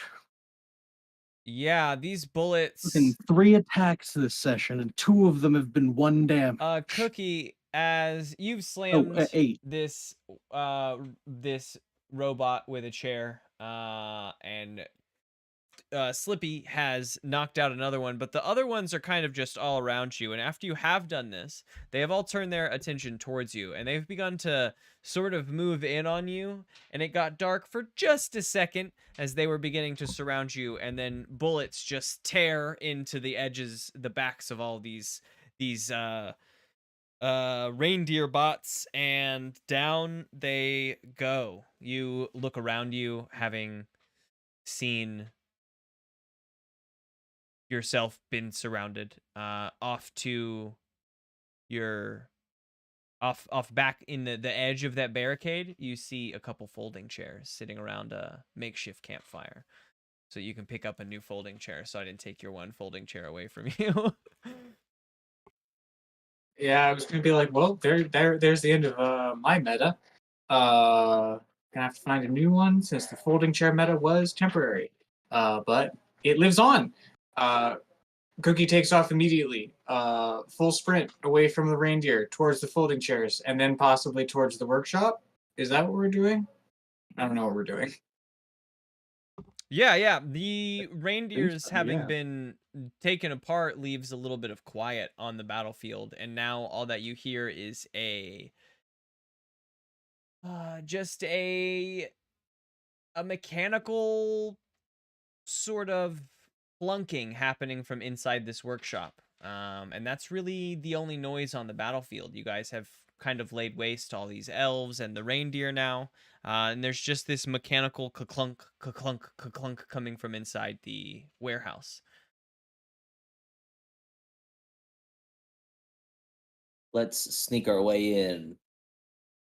Carl, let's find a 3-inch wide gap for you to squeeze through. 2-inch. Thank you very much. I have a small. There Understood. are windows all around the edge of the warehouse. And I guess say that one of them is open. As you approach the outside of the warehouse. It doesn't have to be open because I have the bag of many things. This is the last item in it, but it is a glass cutter. So I'm gonna cut a 2-inch round circle out of a window. Yeah, as you're cutting out of the window, you look into this warehouse. The inside is not really how I think that Slippy would imagine Santa's workshop to be. There aren't rows of tables and elves crafting toys for all the good little boys and girls and non-binary folk of the universe. But instead, all of those workshop tables have been pushed up against the walls. There are, you see against the back wall, there is one cage with a blinding white light in it. The makeup of the cage seems to be keeping a lot of the light in, but the light is still able to like pierce through the dim glass on this cage. And in shackles next to that box is a old white chubby human in boxers and a white t-shirt hanging from the wall, and on the ground, sitting next to the single machine in the middle of the room, conveyor belt coming out, just pulling a lever, and then a little mechanical elf rolls out on it and stands up, and then like goes to the edge of one of the workshop and begins working on a toy, is a large, much more obviously robotic Santa that is creating these elves. And you cut the hole in the glass, Slippy. Let's take a brief moment because I want to go to the bathroom real quick before we assault Santa's workshop. And robotic Sure. Santa, yeah. Himself. And I'll be right back. So yeah, I'll be right back. Sounds good.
Okay. So, Slippy slicing a hole in the window of Santa's workshop. I think you cut the hole fine. You got your glass cutter out as the last item in your sack of tricks. Carl, there's a 2-inch wide hole cut into this window. Santa, mechanical Santa's back to you as he cranks out elves, and they mindlessly go to these benches and continue working on. The toys do not look great. They look dangerous. There are points and spikes in them. They just don't look good. You slip through this window and you find yourself in the workshop. It is hot in here. What's your play in here?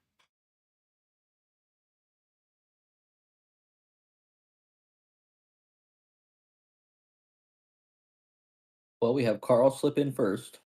Yeah, I'm curious as to. Shoot 6 people because that's how many bullets I have left. And then after you shoot 6 people, Slippy's gonna dive and do a somersault through the window. Then he's gonna shoot one more person. Was Santa in sight?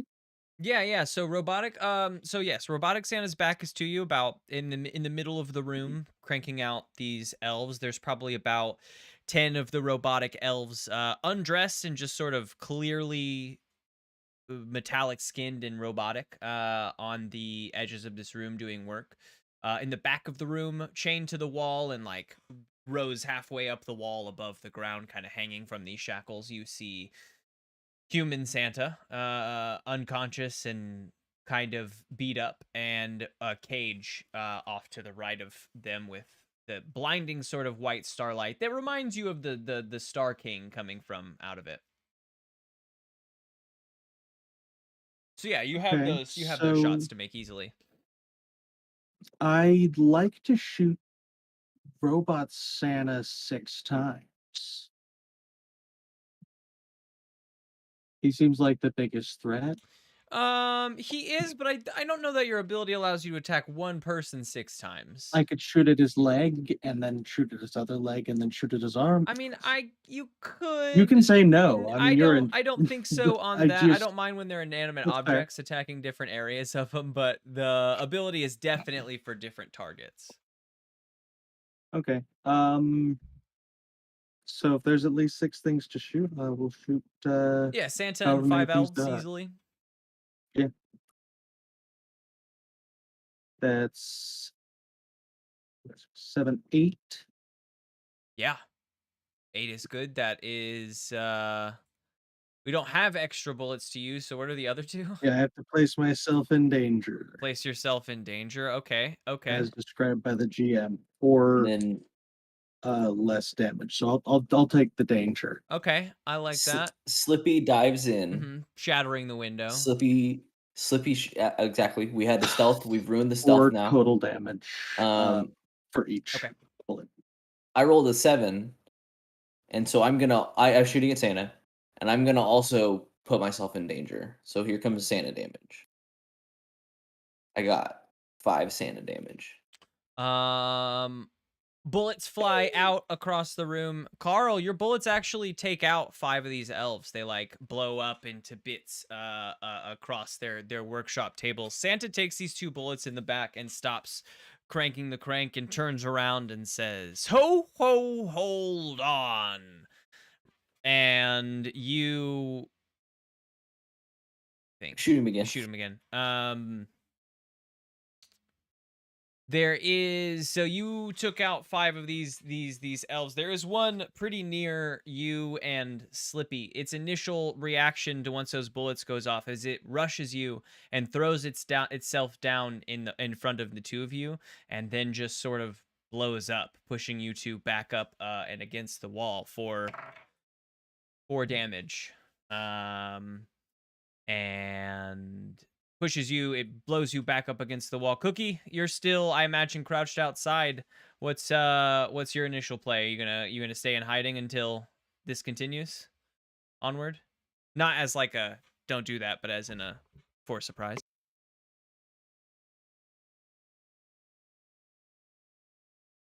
I assume that Cookie saw the other 2 enter this window.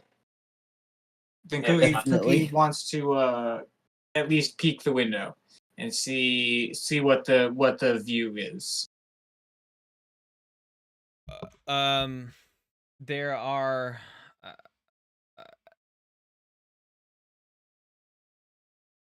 I guess to describe again now, there are 4 elves that have turned their attention to you guys. Robotic Santa has turned around and is facing you. Santa and this sort of star jail are hanging up on the wall in the back of the room. I've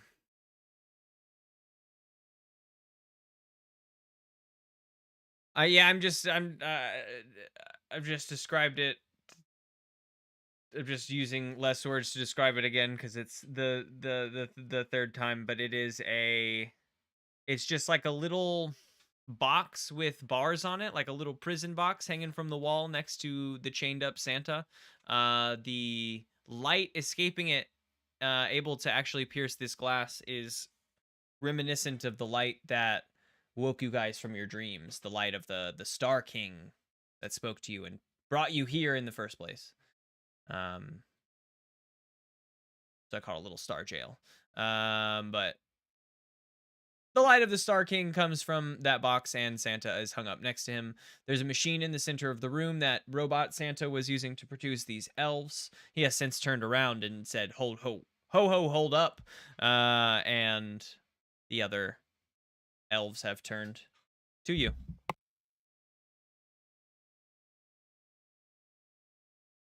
Okay.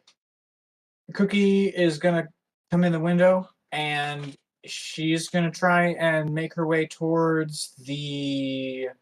um towards the cage with Santa and this squiggly box inside of it. And she's sort of crouched down and she's got her folding chair up, her new folding chair up as like a shield, and she's gonna try and go and see how securely all of the Candlenights players are locked up.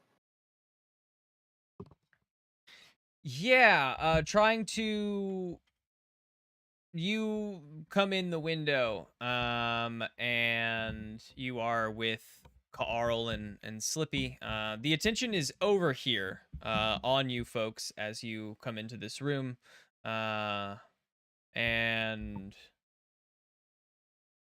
Robotic Santa says to the three of you, "This is Santa's year," and pulls out from under the table a present wrapped. It is about 3 feet by 3 feet. No, that's so large. 1 foot by 1 foot. And it is a green wrapping paper, red bow wrapping it up. And he says, "Have a gift," and throws it at your. I shoot it out of the air, right in front of his face. Great. He throws it at your group. Give me that. Volley. Wait, you used your last bullet. Fuck me, you're right. Not me. Not Not me. me though. I haven't used my last bullet. Carl, click. I got Oh. a 7. Okay. I'm gonna expose myself to more danger, To more danger. I enjoy this. and I do 8 damage. 8 damage. That's great. This gives Cookie the opening that she needs to get across the room as he goes to throw. He throws this box up, and as it's in front of his face, Slippy runs out in front of his group, shooting his pistol, and it hits the box, and another explosion, present bomb, goes off, and it pushes Santa back and against the wall, and it throws Slippy, we're going to say, out another window. The explosion does, and Slippy, you take... Flippy's feet are outside a window, waving in another snowdrift. You take 4 more points of damage, Slippy. Slippy's feet are not waving; they are limp. Oh no. Do you have armor? I have taken a lot of damage already. Oh, that's fair. That's fair. Yep.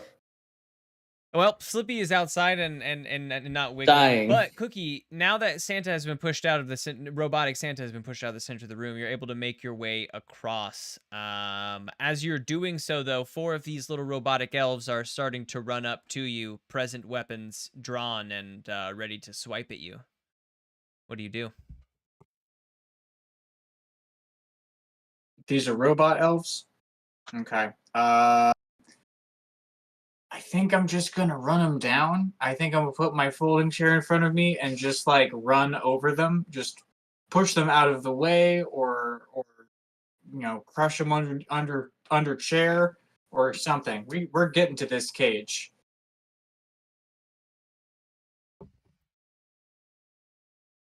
Either hack and slash or defy danger strength.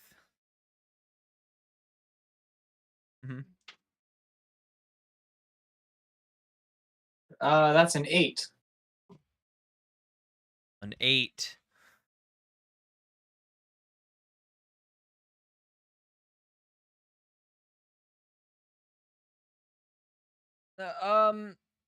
You using your...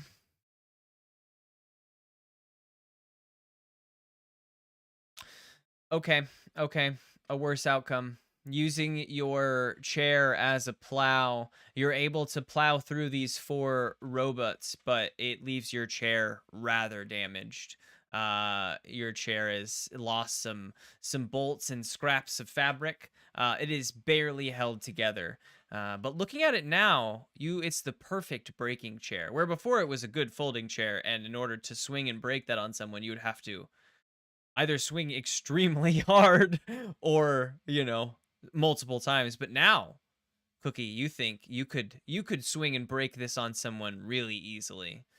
But you've knocked these other elves across the room and out of your way, and your chair is pretty beat up and damaged. But you made it to the back of this Sure room has beer bottle vibes. as Santa's pulling himself out of the wall. I mean, back here, it's human Santa chained to the wall, suspended above the ground. Next to him, hanging from a separate chain, is this little sort of metallic box with starlight coming out of it. Big Santa is pulling himself out of the wall and says, I think all the little boys and girls are getting coal this year. And his hand opens up and rocks of coal begin firing out of his hand at you, Cookie. And they are like lit coals. They're like hot coals and they're firing out at you. What do you do?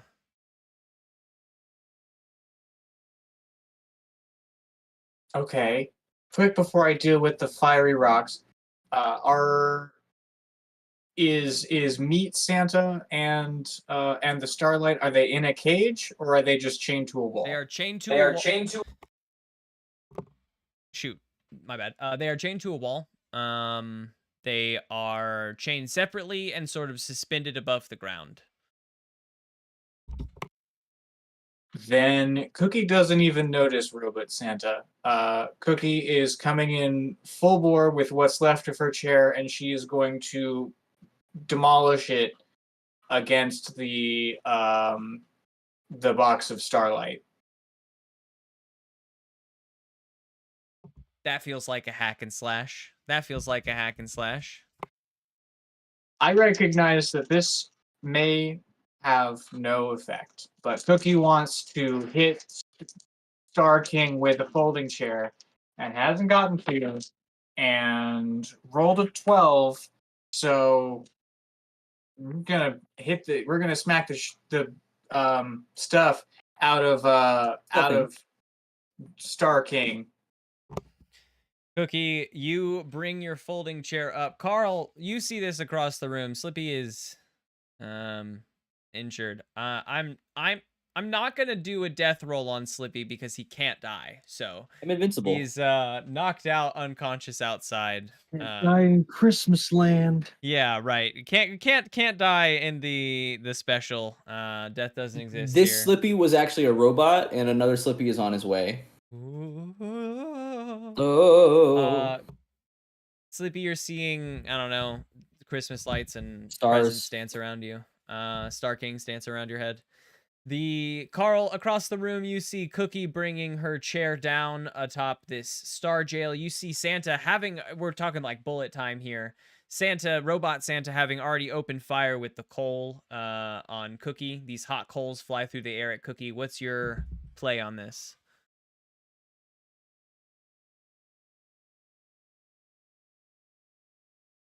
Carl.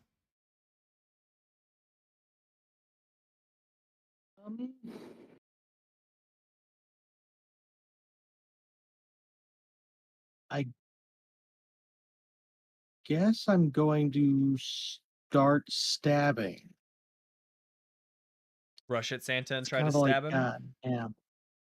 Yeah, I Anyway, I think started I'm stabbing. gonna. So anyway, I'm gonna start slash. Well, that was 1d6 and it was a 6. So I just need to roll the other one. But 11, 13. Whenever Cookie gets back, she takes 6 damage from that coal as it collides with her back. 12. 12 for your hack and slash. So 12 to hit. Robot Santa having opened himself up entirely to Carl getting in there with the stabby stab. What's your stabby stab stick damage? I only have one thing that says damage, so I assume it's the same without the +1, right? Yes. Okay. Yeah, all damage is the same across your character, basically. 2. Damn. With the ones this time. That's okay. You're not open to damage. You get in there and you stab Santa. I'd only got off a few coals on Cookie, having dealt 6 damage. as Cookie blasts this thing. This all sort of happens at once. Carl tries to get in there. The coals hit Cookie as she's smashing her chair. The chair breaks, and there is a blinding flash of light across the room. And Cookie, you're kind of blown off your feet and back a few, and you sit up and you see the blinding, glowing body of the Star King slouched in the corner, seemingly unconscious, and the robotic Santa seems to go into a rage at this, and it's let me think here. It's trying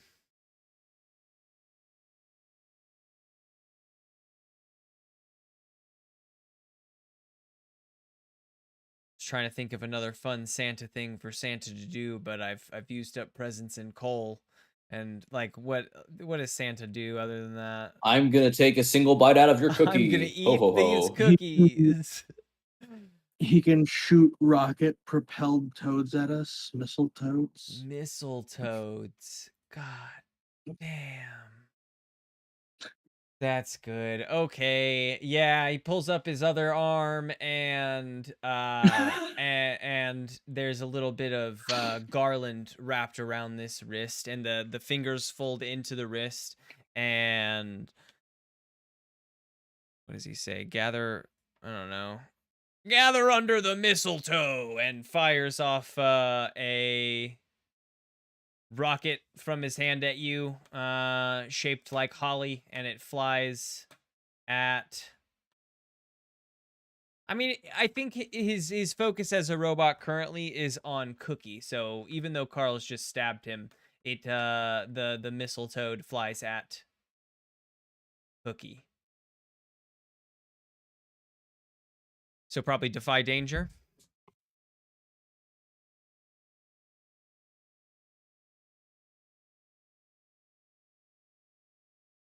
A 5.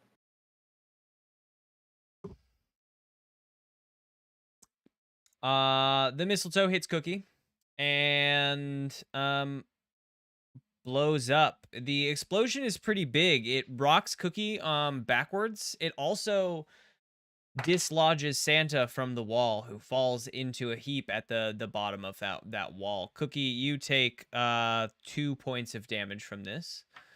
And are flung across the room and against the wall. And Santa turns its focus on Carl now, and draws forth from his back a large sack filled to the brim with various things, and tries to swing it down on you like a hammer. Because you just stabbed him, so you're up close, I'd imagine. Yeah, that's fair. I guess I'm gonna try to dodge, defy danger dexterity. Yep.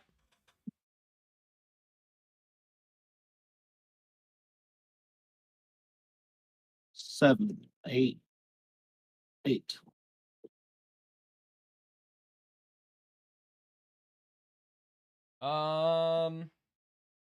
Stumble Worst has, outcome, yeah. hard bargain, or ugly choice.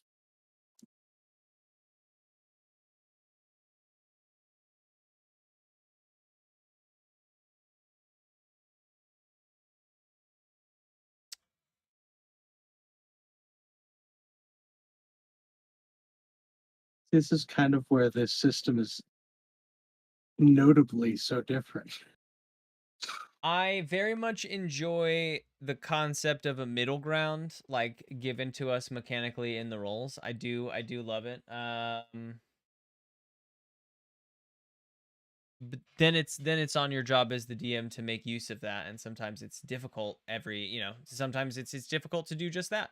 And I don't know that I'm able to here. I think what it'll do is no damage, but it's gonna knock you off your feet. You're able to block most of it with your staff, but the full force of it sends you back, and we'll say into the wall next to Cookie. And now the two of you are kind of like sitting up and trying to stand as Santa is beginning to rush headlong at you, sack of presents swinging above his head.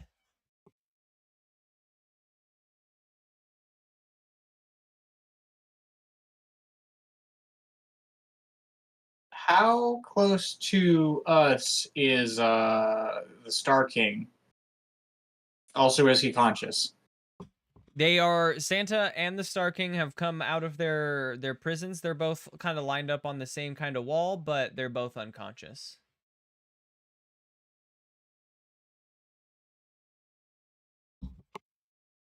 Okay. Then instead I'll lean over to Carl and say, Santa's supposed to die in the end, right? Like this is Yeah, all we over were. if we kill That's what Santa? I was. My first thought when we entered here was they didn't send us to kill Robot Santa. They sent us to kill Santa. So should we just shoot the guy in the back of the room? You mean the guy sitting next to us? Yeah. Yeah. They said kill Santa. That's the. Are you Santa? Does he look like Santa? Psst, psst. Hey, wake up. Are you Santa? Good, I'm gonna kill you. He does. He looks like Santa, doesn't he? Yeah, he's Yeah, not. but I don't want to discriminate. He's not in the suit. He's just an old portly white man with hair, long furry beard, long white hair. It's kind of disheveled at the moment. He's not wearing the all you Santa bipeds look outfit. the same to me. A Santa outfit is poorly fitting and kind of torn in many places on Robot Santa, but is yeah.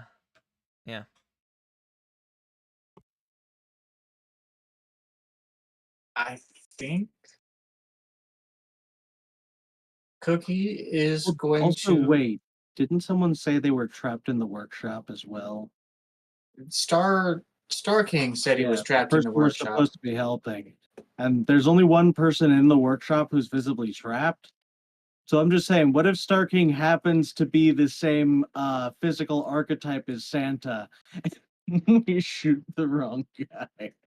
I don't know how Meat Santa could have been a box of stars before I cheered him and he turned into a person. I don't know. Yeah, no, you're right. You're right. How's the We don't. North Pole the same on every planet? That is Cookie. science. Yeah, all right, we're gonna roll the dice. Cookie takes off her own Santa hat and puts it on hypothetical Meat Santa, and then shoots him. Executing Santa on Candlenights. I never expected that. He's supposed. He is. He has to lose. He is supposed He to has die. to I just lose. haven't. I didn't think of that coming into this situation. Tried to shoot Slippy and now you're shooting Santa? The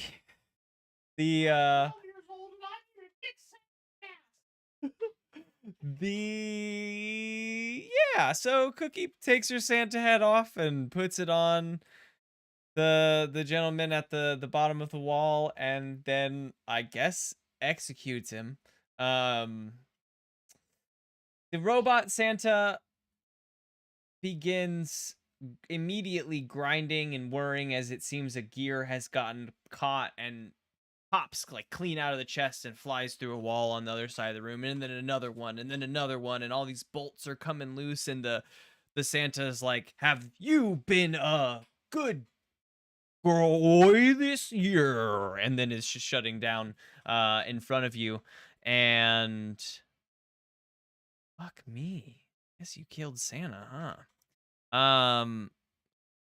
And as it shuts down, I guess that the place draws to a quiet. All the machines kind of kick off and whir to a stop, and then it's just kind of replaced by the light sound of snowfall outside, and I don't know, the sound of stars as the Star King breathes in the corner, obviously alive, and begins to come to.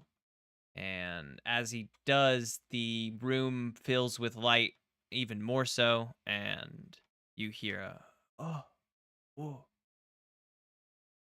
you saved me. Um, who do I have to thank for saving me from the clutches of Robot Santa? Cookie points at Carl. Carl points to Slippy's limp legs. Slippy's legs are limp. He died so you could live. He died doing what he loved. Fighting Shooting at elves. Santa. And the room fills with light. The three of you, Slippy, coming conscious, again, find yourselves in a sort of white room surrounded by this blinding light, and in front of you stands a humanoid figure. It seems that there are robotics involved in a lot of portions of their torso and connecting limbs, but they're generally humanoid, and they stand very tall and pretty difficult to look at due to the sheer blindingness of their light. And they say, "Thank you for saving me." You're welcome. Happy Candlenights. Santa this year had some machinations to defeat me in our yearly battle, and they seem to go rather south. So I appreciate you folks lending a hand where requested. Are you God? I'm the Star King! And he chuckles deeply. Okay. Can you help us in the past? Do you want a Candlenights cookie? I would love one. Mhm. I'm just sad about this. I would love a Candlenights cookie. It's okay, champ. You'll get him next year. And you won't even need help. Do you give the Star King one of your dumb egg cookies? I can't not be who I am. I original plan was just to leave them on a plate in the workshop and hope it resolved itself, but I will hand the You know what? No. On second thought, maybe you shouldn't have one of these. I think I messed up the recipe somehow when I picked them up from the grocery store. You can't. They're not for you. Cookie eats them all. Oh, I wanted a Star King cookie, a Candlenights cookie. Just give him a cookie.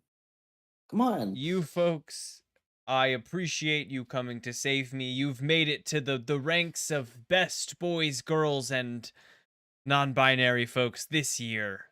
Be sure to look under that Candlenights bush for a gift from yours truly. And I hope it's a pan pizza. the lights begin to fade out all around you, sort of just like the world dimming around you, and you all awake with a start in your beds. Your various either tri-pronged candelabra or Candlenights bush in your rooms. There is a small metal pin underneath of it in the shape of a star. And Cookie, as Slippy's you... tapping on his bracelet. He's got to let the captain know about all of these shenanigans. Oh, you're before trying they're to do not the Morse canon code. anymore. Yeah, he's gonna take that bracelet away from you. He regrets it already. All right. Yeah, to fix this for Canon, let's see. Cookie, you get up out of your bed to check out this little star pin that was not underneath your Candlenights bush before, and you pick it up, and it seems to glimmer and sparkle. And then you turn to your right and you look in the mirror, and hanging from the top of your head is a Santa cap. You take it off and throw it under your bed. You look at it, you're like, no more of that. And then you look back at the mirror, and there is another Santa cap on your head.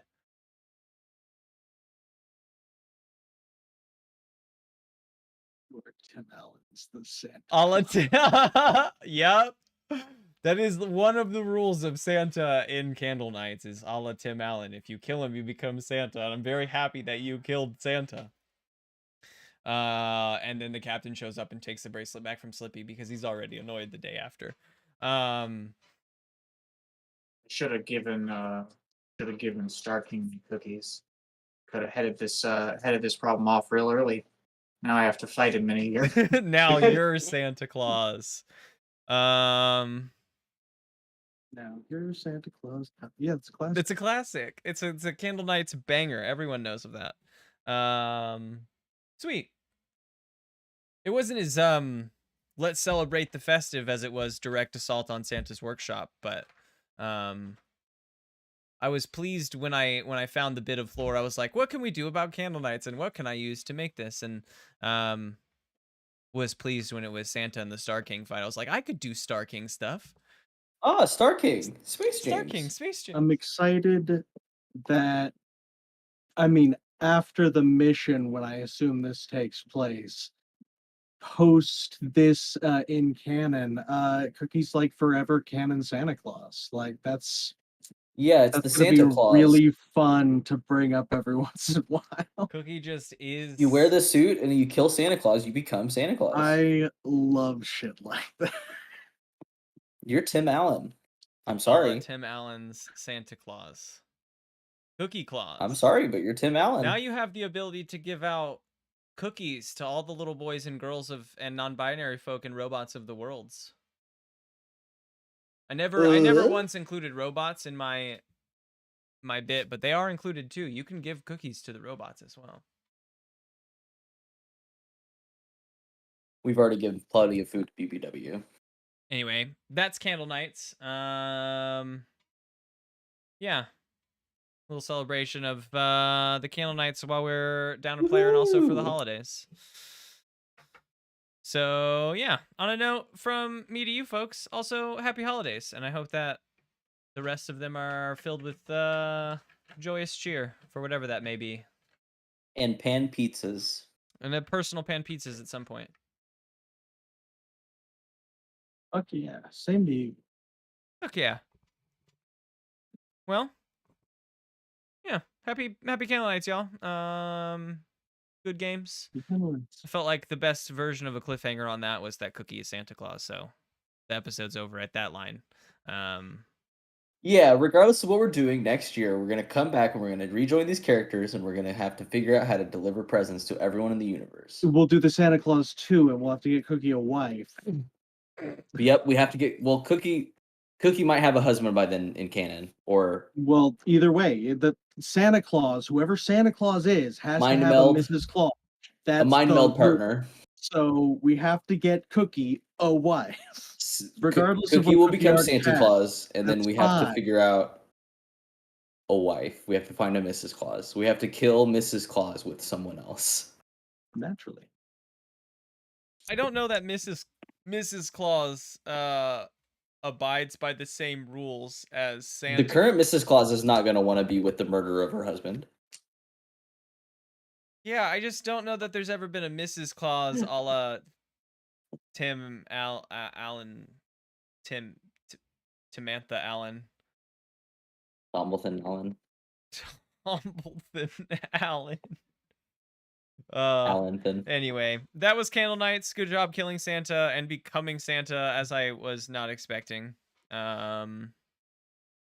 Always. Stuff though. You could have seen it coming. Yeah. Yeah. We're past recording. If you can unmute and just chat if you have anything to say. Anything to say, but if yeah, I mean, no. That's fine. oh, that's fine. I mean, oh boy, yeah. It's gonna Candlelights episode 2 will be interesting. Cookie's definitely new out of canon goal is to get a rare tech folding chair. I saw it today on the for the inevitable. What do you want this rare What do tech you want this rare folding chair to tech do? folding chair to do? fold sittable. Tase? I don't know. We've Taser taped chair. a taser. We've taped a taser to a chair. Congratulations. It's rare tech. Yeah. Yep. Have you seen one before? No? Rare tech. Rare tech.